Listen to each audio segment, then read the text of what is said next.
Well, it is interesting, right? Because David, you're talking about, the PE and the feedback that comes to that PE. And if they're not giving them good feedback and not telling them really what they need to know and how they need to get better, PEs, like all people, are a limited resource. If we are not handling those people, we are going to have a problem keeping them. And every time we lose somebody, we have to turn around and go back to the beginning, and we have to track somebody new. We have to build up somebody new. So a lot of this, you'll hear us talk that not just is talent so scarce, it is the talent that you have needs to really be built upon, needs to be retained in a way that is meaningful to them. And you've seen us talk about this before, right? We talk in our triangle language, right? So the first thing in our triangle is where we do work or we get work, right? We go out, we estimate the work. We need estimators for that, right? We need business development people for that. When we get the work, now we have to do the work. We need project managers and PEs and project accountants and supporting people in the background that are going to help us actually build that work. Like David was talking, that connected level where we understand the workflows that happen. Well, all of that takes the talent to produce all of this work. So it's not just bringing in the talent, it's not just attracting the talent, it's building that talent so we can have more knowledge of those people, right? I mean, David, you and I see it all the time where we've lost an employee in an organization that had all of that institutional knowledge, made it really difficult to build the people around them. But we build the talent, and then we've got the kind of the underpinnings that go all around this to keep it together. One is you have to have a way to track your reporting, right? You've got to keep score of what you're doing. You have to have the administration to deal with it. We go and we buy things because we can't build if we're not going to buy some stuff. So we've got to have the cash flow. We've got to have the people that understand what we need. Again, all surrounded by the people that are going to be there. All of this is usually wrapped up in one or two, or as we laugh, maybe three or four or five different technologies that are behind this, which can one, they're all run by people, but two, they can get very exhausting if they're not managed well by those people, or there's so many pieces of technology. So we do see some of that. But this just goes around and around, right?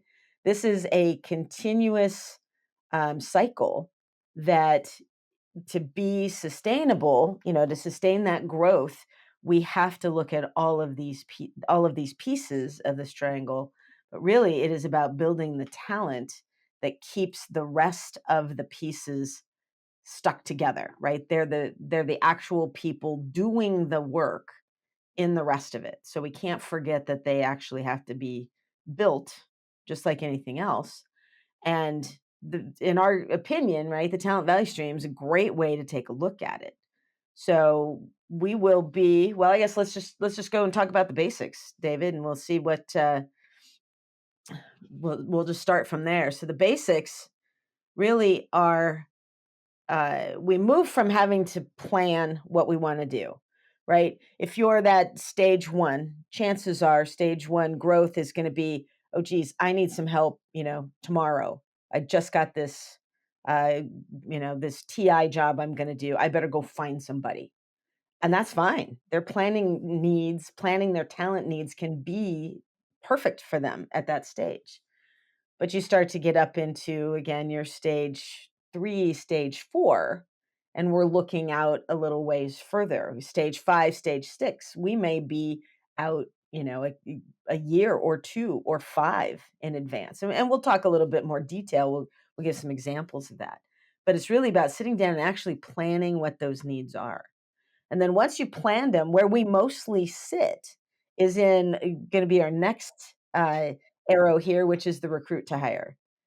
Everybody lives there, everybody lives there. I know, I used to do it all the time. I'm sure, David, you did too, right? It's, "Hey, we need people. Where are we gonna go to get them? And let's just go hire them," right?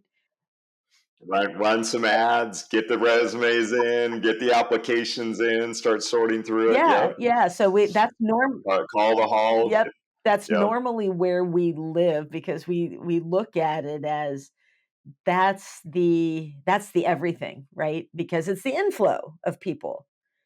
Uh, what we tend to find out is not only is that, of course, one of the important pieces, but you have to plan for where you're going to go, how you're going to hire, when you want them to come on board, all those other things.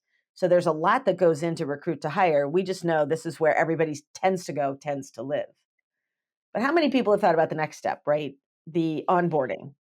Onboarding is probably just as important as anything else, right? And it's not just day one. It's usually about that first. I was talking to another contractor the other day, and we kind of sketched it out in a training schedule that really their onboarding was about 12 weeks where we knew who they were going to work with each week, what they were going to learn over the course of 12 weeks. That'd have to move around depending on, how the job was being built and when pay estimates had to be turned in and things like that. Things would be moved around. But they had a really good schedule of what they needed to be trained on, who was going to train them, when they would be, kind of left to their own devices to do that work on their own. But onboarding was critical. And I go back to day one. David, I know I've told you this story, and I'll try to make it as G-rated as I can. But uh, on a job that I was on, it was this poor person was hired day one. Um, Came in, filled out all the paperwork. It was great, not fabulous. There wasn't any red carpet or things like that. But we did on-site drug testing. So this poor person had to go and produce their sample. They're holding it in a little baggie in their hand, and someone is actually walking them through the office, introducing them to people. And I'm like, that is not necessarily good day one onboarding, right? The poor. Which hand did they use to Yeah, shake it? I just said hello and walked by, but, onboarding matters. It matters in presentation of the company that we make. It matters in, does this person feel like they fit in the culture of this company, right? What does it look Right. like? And really, how are we gonna help them train into and sit into everything that they're gonna need to know, at least in that first 12 weeks that as we worked with another contractor and what that's going to look like from there. Do they have a mentorship program? Do they have, ongoing training? What exactly does that look like? But the onboarding is key. And we spend little time. I mean, do they have a desk? Do they have a computer? Anything else? Or are they standing there waiting for those things? So the perceptions are very important. Once you get them on, now comes the hard work. And the hard work is basically their entire career. And their entire career is about how do we retain the people that we have? They're expensive to hire. They gain a lot of knowledge while they're here. How do we keep them here without losing that knowledge, without losing the opportunity of mentorship, all those things? So retention is really, if you look at it as kind of three pieces of training and development. There's the training. Everybody needs training at every stage they're going to be at.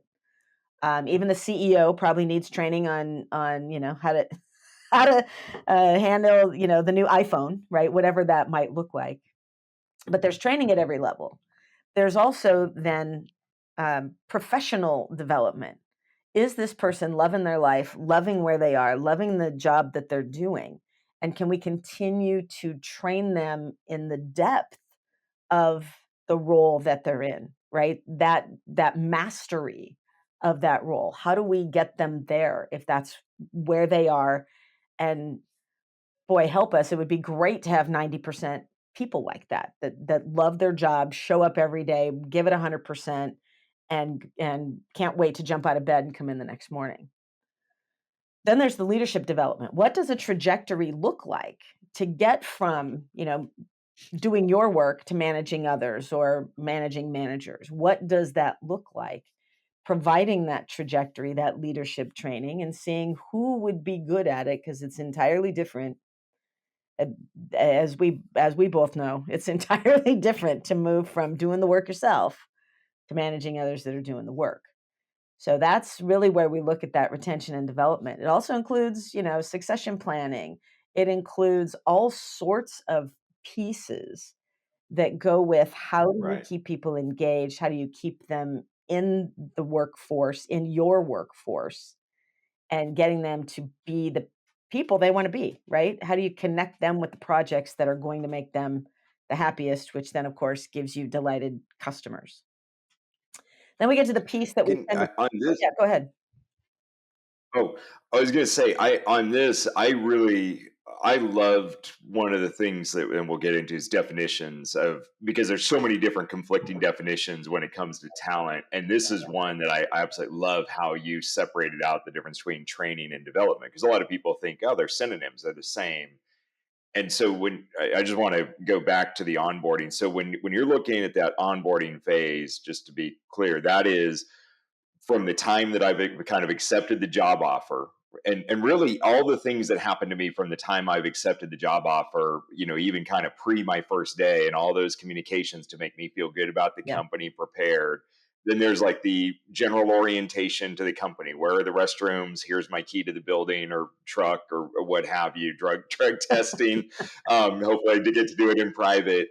And then you're talking about then the training for instance, if I'm a project manager, I'm coming in, I'm experienced as a project manager, but I need to be trained on your systems and how to do it your way in your company. So that's training to be able to meet the standards for the role that I'm being hired into. And then your definition on development is then once I'm there, then you're developing me for future roles. And that Right. might be lateral roles. That might be for more depth in my particular role, more technical certifications, things like that. But either way, it's developing me for something that's beyond just meeting the kind of box of the standards as they sit today for the role that I'm in. Is that how Yeah. am I Yeah, understanding? that's exactly right, and, the training tends to be the technical tactical, right? Those things, just like you said, here's the job role I've been hired to do. I know how to do it with my old company, so let's train me to do it the way that we wanna do it here. Let's get all the standards out, let's make sure that I understand what I'm responsible for, all of those things. Yes, and then development is that depth or a trajectory. But everybody laughs because they always think, "Ah, well, training. I've been trained." Well, there's training all the time. That is, you might go to a new software program. People need to come back and be trained on that. You'll be trained at the level at which you're going to have to use it, right? A project manager is going to use it differently than a project engineer or a project coordinator. But there's still going to be a lot of that, the the systems underpinnings, the standards underpinnings that you're always going to have to be trained on. Gotcha. Okay, perfect. Sorry for the Uh, interruption. All right, now what's the next phase? Well, then the next phase is the one that we tend to forget about all the time, right? When people decide to leave, and let's talk, long term, high expertise employees for sure. When they decide that it might be time to do something else, to leave the organization, the offboarding is a huge opportunity that doesn't have to just be a cliff, right? Most of the time, people say, "Hey, I'm going to retire." There's the gold watch, there's the cake, a set of golf clubs, and off you go.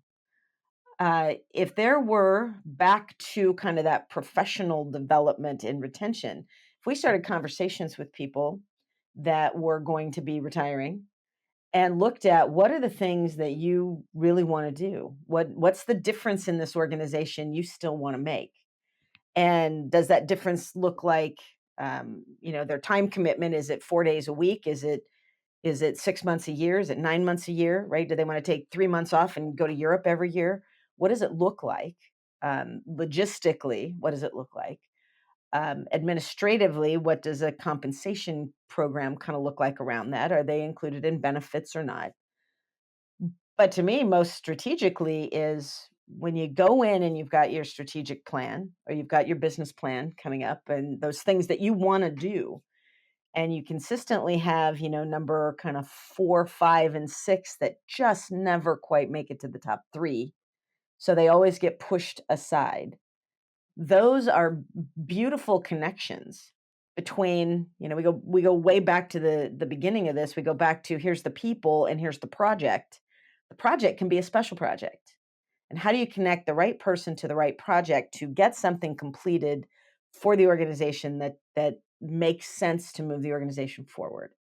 So, an example is worked with a company that they really were having a hard time with that recruit to hire. Where were they going to go get some of these kids out of school for some of these management roles they were hiring?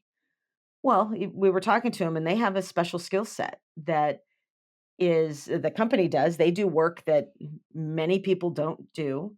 So they got together with their local college, with several of them actually. They created a short curriculum that was a couple of hours of curriculum. So we had um, basically one of our managers that was going into the classroom, showing them what this specialty work looks like. They were helping the school to get more information on that specialty work. So the kids in the classroom were seeing what this work really looks like. The uh, manager was getting to know these students literally by being in class with them. And then when it came time for those students to start getting internships or jobs, of course, they were talking to their professors about it, who are, the professors knew our managers. The managers already knew who these people were. Suddenly, by having that college program, in this case, doing the work on this college program actually brought more people into the front of their pipeline. And they were able to do it with someone who was getting ready to retire from the company, wanted to step away from some of the work they were doing, thought this would be a fabulous opportunity, did it, part-time for a couple of years. They had a job role for it, and they had a hierarchy as to who they were going to report to. And then they eventually handed it off to, imagine, an alum from that same college. So it did several things, right? It helped to fill in some of those strategic planning number 4s that everybody wants to get to, but they never quite rise to the level of immediacy, and went back and helped through planning, helped to fill in that recruit to hire. So, most people just don't look at it that way. Right. Yeah, and offboarding, I mean, and that's a case in retirement. There's also the case that somebody left and just took another job. It could have been a dream job. It could have been that they were frustrated with where the company was Mhm. at in the moment, but they were still a good, good potential future employee. So staying in touch with them, and that's where you start to see this full cycle come in as companies mature. They're paying a lot more attention to that offboarding piece. Well, that's right, 'cause they used to call it, or have been calling it, certainly with the baby boomers, the silver tsunami, right? The whole wave of all the baby boomers retiring.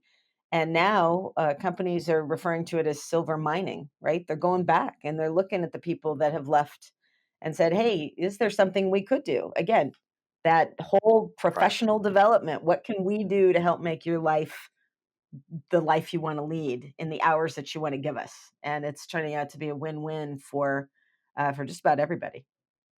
So it's very Now exciting.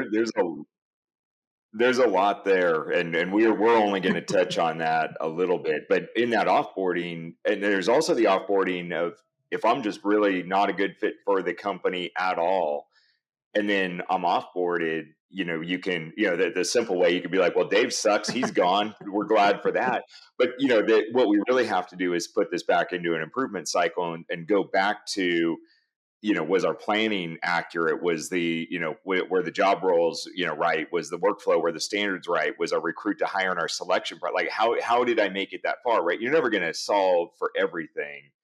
However, you can solve for a lot of them and say, could we have seen these traits earlier? Right. Did we just dismiss? Did we lower our standards because we just didn't have enough qualified candidates coming in? So did we lower our standards and let somebody through the door? And so there's a lot to be learned when you're and looking at that offboarding piece from all aspects of it, from the retirement side to somebody leaving and moving on to, the non-regrettable, I'm super happy they're gone.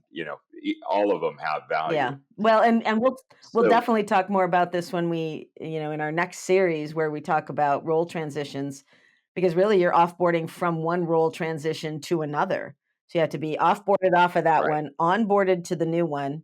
Someone else has to be onboarded into the one, behind you or the one you're leaving. So this whole cycle is not just about retention, but it's going from offboarding back to onboarding, even internally, right? Moving from one yeah.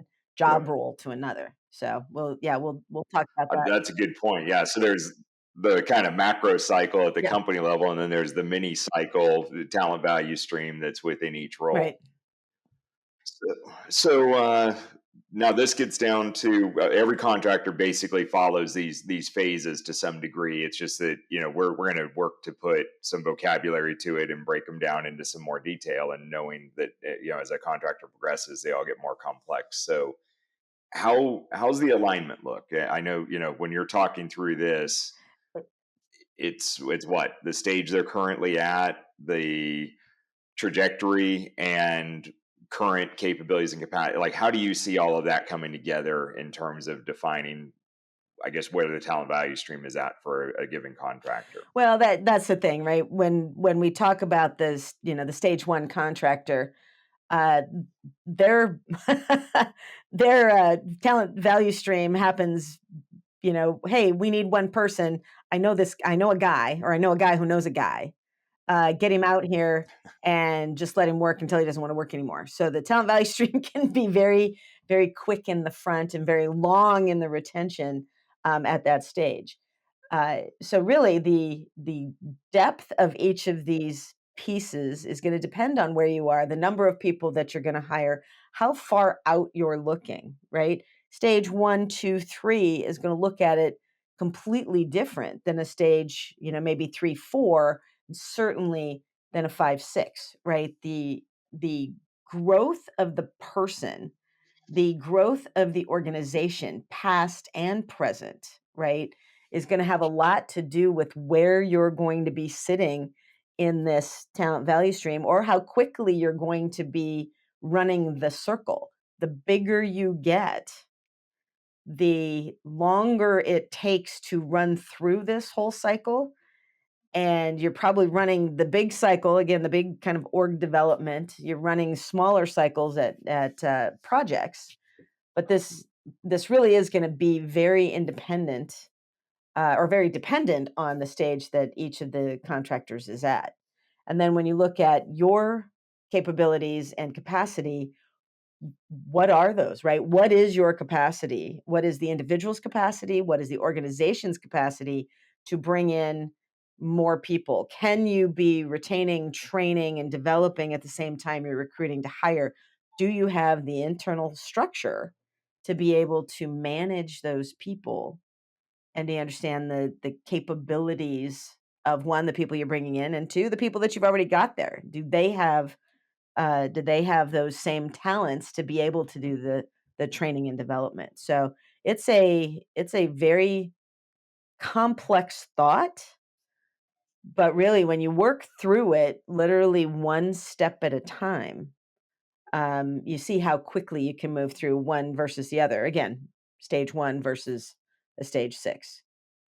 So there's a lot to I look at. find that on that capacity piece, I was just it was making me smile because stress. I mean, when we're near overload, I mean, stress, it narrows our field of vision. I mean, just you can go there physically or emotionally or whatever, it narrows our field of vision, and everything starts to seem very overwhelming. So, and I was reminded of this really recently as they were talking about training for some roles, kind of this onboarding piece of not the they have the orientation down, piece really well, where are the bathrooms, drug test, all that, here's your computer.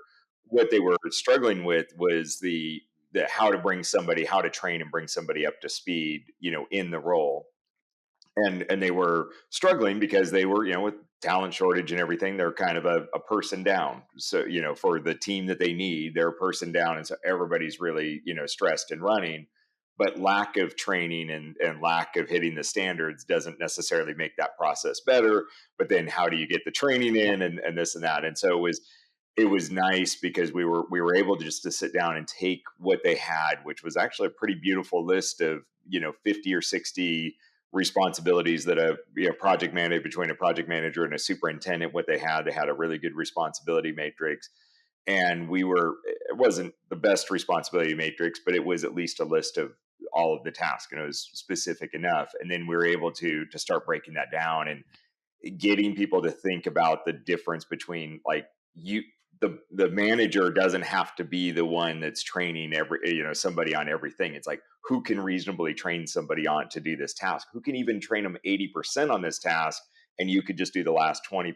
So it Right. was just in helping break all of that down, it lowered the stress level, and then the outcomes were actually fantastic, because then they started being able to use that and go to the individuals and talk to them in very specific language, instead of saying generalities like, you need to get better at financially Right. managing your project, which is, like, not really actionable. Instead, we were able to go back to the list of the task and go, okay, there are 5 tasks that are related to the financial management of the project. Which one of these is Joe falling short on? Right. Good.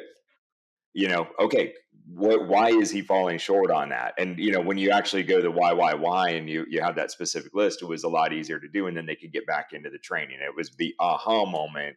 But when you're under stress, you just look at it and go, the projections are wrong, you need to manage your projects better financially. Yeah. And which is completely useless feedback. I've received that feedback. It's completely useless. So it's not inaccurate, but it's not Right. helpful.